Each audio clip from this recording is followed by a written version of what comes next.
जय हिंद, जय मानवता बच्चों। आज की क्लास बहुत इंपॉर्टेंट होने वाली है। क्यों? क्योंकि आज की क्लास में 10th क्लास का second chapter forest and wildlife resource के टॉप 10 इंपॉर्टेंट क्वेश्चन हम करने वाले हैं। बिल्कुल आराम से बैठ जाओ और ये 10 के 10 क्वेश्चन जो मैं आज आपको करवाऊंगा, बिल्कुल आराम से बैठ के देखो। मेरा दावा है अगर ये 10 क्वेश्चन आपने अच्छे से कमांड कर लिए तो पूरा चैप्टर आपकी कमांड में आ जाएगा। बहुत सिंपल छोटे छोटे क्वेश्चन है। एक बार सारे क्वेश्चन पे भी नजर डालते हैं। फर्स्ट क्वेश्चन से स्टार्ट करते हैं। फर्स्ट क्वेश्चन हमारा कह रहा है what percentage of India's land area should be under forest as per national forest policy. एक नेशनल फॉरेस्ट पॉलिसी बनाई गई जिसमें हमें यह बताया गया कि इंडिया का 100% एरिया जो है उसमें से कितना एरिया हमेशा फॉरेस्ट के लिए रिजर्व होना चाहिए। तो इसका आंसर है गाइस 33%। कितना? 33%। इंडिया के टोटल लैंड में से हमेशा सरकार को ये बोला गया कि आपको 33% एरिया पे फॉरेस्ट बना के रखना है। बाकी का जो एरिया बचा उसमें आप जो मर्जी करो, डेवलपमेंट करो, हॉस्पिटल बनवाओ, रोड बनवाओ, आपको जो भी करना है आप उस पर करो, लेकिन 33% एरिया आपको फॉरेस्ट के लिए क्या करना है? रिजर्व रखना है। चलिए, ये क्वेश्चन बहुत इंपॉर्टेंट है। पिछले ईयर जब बच्चों का फर्स्ट टर्म का एग्जाम था तो उसमें क्वेश्चन आया था कि बेटा फुल फॉर्म बता दो। फुल फॉर्म बता दो किसकी? IUCN की। तो बिल्कुल ध्यान से देखना, ये बहुत बड़ी फुल फॉर्म नहीं है, बहुत सिंपल फुल फॉर्म है। आराम से देखते हैं। IUCN की फुल फॉर्म सिंपल सी होती है international union for conservation of nature. क्या बोला मैंने? International union for conservation of nature. ये किसकी फुल फॉर्म है? IUCN की, international union for conservation of forest, sorry nature. आई बात समझ में? चलिए, सिंपल क्वेश्चन फिर से आ गया। What is poaching? बेटा पोचिंग क्या है? तो इलीगल हंटिंग जो है, जानवरों को इलीगल तरीके से मारना ही क्या कहलाता है? पोचिंग या पोचिंग एक्टिविटी कहलाती है। समझ में आ रहा? चलिए अगले क्वेश्चन की तरफ रुक करें एक बार। ये क्वेश्चन बहुत इंपॉर्टेंट है। कह रहा है व्हाट इज बायोडाइवर्सिटी? तो बायो का मतलब आपको पता है क्या होता है? Living thing. डाइवर्सिटी का मतलब होता है अलग अलग होना। तो हमारी अर्थ पे जितनी भी लिविंग थिंग है वो एक दूसरे से क्या है? अलग अलग है। इसी चीज को हम क्या बोलते हैं? डाइवर्सिटी। लेकिन भैया पेपर में कैसे लिखेंगे? तो पेपर में आप लिखोगे biodiversity refers to the variety of plant and animal in a region. एक रीजन के अंदर, एक क्षेत्र के अंदर अलग अलग प्लांट, अलग अलग एनिमल्स हैं। इसी को अपन क्या बोलते हैं? Biodiversity. It maintains ecological balance, it improve resources like food, medicine and raw materials. ये जो बायोडाइवर्सिटी है ना, ये इकोलॉजिकल बैलेंस बना के रखती है किसी भी एरिया में। आपने 10th क्लास में एक चीज पढ़ी होगी साइंस में कि जो घास होती है, घास, ग्रास की बात कर रहा हूं मैं। ग्रास को कौन खाता है? Grass hopper. ग्रास हॉपर को कौन खाता है? फ्रॉग। फ्रॉग को स्नेक। स्नेक को ईगल। उसी तरीके से एक जो घास है, घास को खाता है डियर। डियर को लायन। तो जितनी भी लिविंग थिंग है, चाहे वो प्लांट हो चाहे वो एनिमल हो, वो एक दूसरे पे डिपेंड है। इसी को बोलते हैं इकोलॉजिकल साइकिल। तो इकोलॉजिकल साइकिल को किसी भी एरिया में मेंटेन करने के लिए भी हमें बायोडाइवर्सिटी की जरूरत होती है। आई बात समझ में? चलिए आगे बात करते हैं।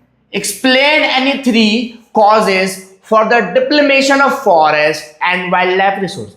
कह रहा है किसी भी वो 3 कारण के नाम बता दो जिसके कारण आपको लगता है कि भाई फॉरेस्ट और वाइल्ड लाइफ रिसोर्स खराब हो रहे हैं। तो आप अपने मन से कोई भी 3 लिख सकते हो, लेकिन मैंने जो मेन 3 लिखी है वो ये है agricultural expansion.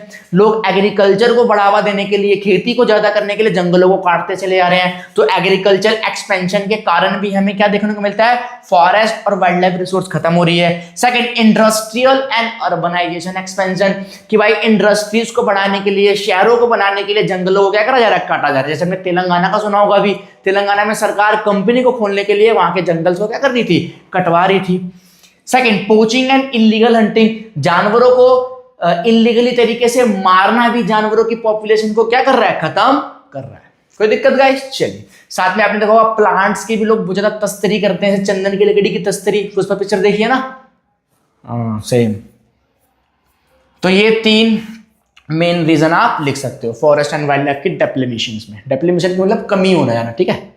Describe the role of local communities in forest conservation. ये question one of the most important question है इस चैप्टर का। ये तो आपको आना ही चाहिए। ये क्वेश्चन ये बोल रहा है, कह रहा भाई इंडिया में जो फॉरेस्ट और वाइल्ड लाइफ कम होती जा रही है दिन पर दिन, इसके क्या कारण है वो तो हमने पढ़ लिया। अब आप ये बताओ कि इनको बचाने के लिए कम्युनिटीज, लोगों ने अभी तक क्या क्या कदम उठाए हैं। तो जब हम लोगों की कदम की बात करेंगे तो एक मूवमेंट चलाया गया था, उसका नाम था जॉइंट फॉरेस्ट मूवमेंट। लोगों ने उसमें पार्टिसिपेट किया, लोगों ने चिपको मूवमेंट किया। चिपको मूवमेंट का मतलब क्या था, उत्तराखंड में जब वहां की सरकार पेड़ों कटवा रही थी तो लोग जाके पेड़ों से हग हो गए, जो गले मिल गए। उन्होंने बोला, वही शाहरुख खान वाला डायलॉग कि पहले मुझे काटो फिर पेड़ों काटोगे। तो इस आंदोलन ने वहां के पेड़ों को कटने से बचा लिया और ये मूवमेंट बहुत फेमस हो गया चिपको मूवमेंट के नाम से। ये भी लोगों ने किया। Sustainable use of forest resource, लोगों को जब समझ में आया जंगल कितने ज्यादा जरूरी हैं तो लोगों ने जंगलों को काटना कम कर दिया और जंगलों की रिस्पेक्ट करना क्या कर दी, स्टार्ट कर दी। ठीक है।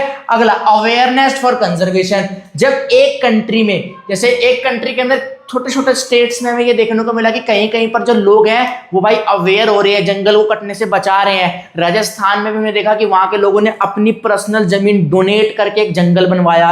हम देख रहे हैं चिपको मूवमेंट हो रहा है, जॉइंट फॉरेस्ट मूवमेंट हो रहा है, जिससे लोगों ने अवेयरनेस फैलाना भी स्टार्ट कर दिया कि फॉरेस्ट और जंगल साथ में एनिमल्स ये हमारे लिए बहुत ज्यादा क्या है, इंपॉर्टेंट, इनको बचाओ। तो लोगों ने अवेयरनेस फैला के भी लोगों के मन में बात डाली कि जंगलों को और जानवरों को बचाना बहुत ज्यादा क्या है, जरूरी। तो ये सारे मूवमेंट आप लिख सकते हो जो लोगों ने जंगलों को और जानवरों को बचाने के लिए किए। अगला, what step has been taken by the government. लोगों का काम तो पढ़ लिया भाई, गवर्नमेंट ने भी तो कुछ किया होगा बचाने के लिए, तो गवर्नमेंट ने क्या किया वो बता दो।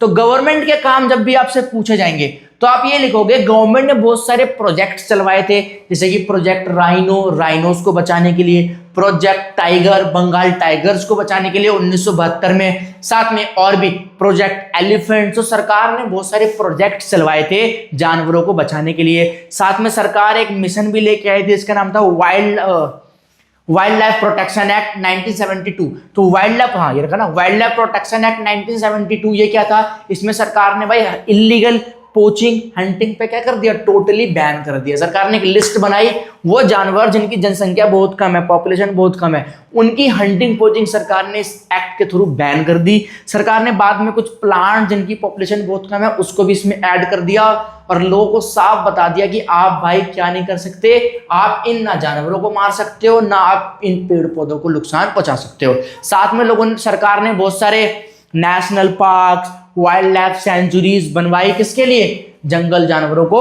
बचाने के लिए। आई बात समझ में।